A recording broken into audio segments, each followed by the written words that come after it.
Chicken তো অনেকেই অনেকভাবে খেয়েছেন। কখনো কি পাকিস্তানি চিকেন দাহি কড়াই খেয়েছেন? যেটাকে বাংলায় বলা হয় চিকেন দই কড়াই। আর এটা বানাতে কিন্তু কোনো হলুদ মরিচের গুঁড়া লাগে না। খুব অল্প মসলায় এই দই কড়াইটা তৈরি করা হয়। এটা খেতে যে আমার কাছে কি দারুণ লেগেছে, আর এটার ঝোলটাই এত মজা। মাংস না থাকলেও চলবে, আমি শুধু ঝোলটা দিয়েই ভাত খেয়ে ফেলতে পারবো। যারা নতুন রাঁধুনি আছেন তারা কিন্তু ইজি এই নো ফেল রেসিপিটা শিখে রাখতে পারেন। প্রথমে একটা ব্লেন্ডারের জারে 3টা পেঁয়াজ, 3 কোয়া রসুন আর 3টা কাঁচামরিচ খুব ভালোভাবে ব্লেন্ড করে নিয়েছি।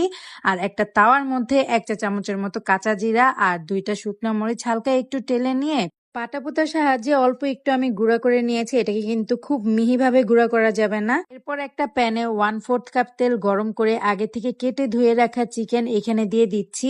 আর এর মধ্যে এখন দিয়ে দিব 1 চা চামচের মতো লবণ।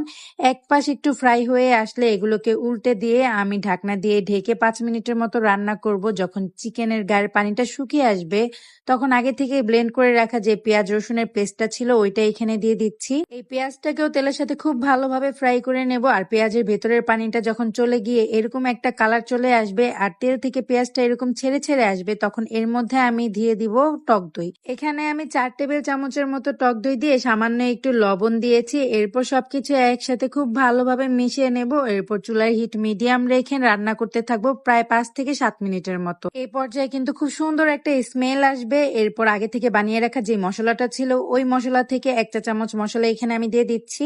এরপরে এখানে 1/2 চা চামচের মতো কালো গোলমরিচের গুঁড়া আর 1 চিমটি পরিমাণে ধনিয়া গুঁড়া দিয়ে সবকিছু একসাথে খুব ভালোভাবে মিশিয়ে নিচ্ছি। টক দইয়ের টকটাকে ব্যালেন্স করার জন্য সামান্য একটু চিনি ব্যবহার করেছি। আর নামানোর আগে জুলিয়ান কাট করা আদা, কাঁচামরিচ আর ধনিয়া পাতা দিয়ে নামিয়ে নিয়েছি। এই চিকেন দাহি কারাইটা খেতে যে কি পরিমাণ মজা ছিল, মাশাআল্লাহ। তো রেসিপিটি আপনাদের কাছে কেমন লাগলো জানাবেন, আর ভালো লাগলে শেয়ার দিয়ে রাখবেন। আল্লাহ হাফেজ।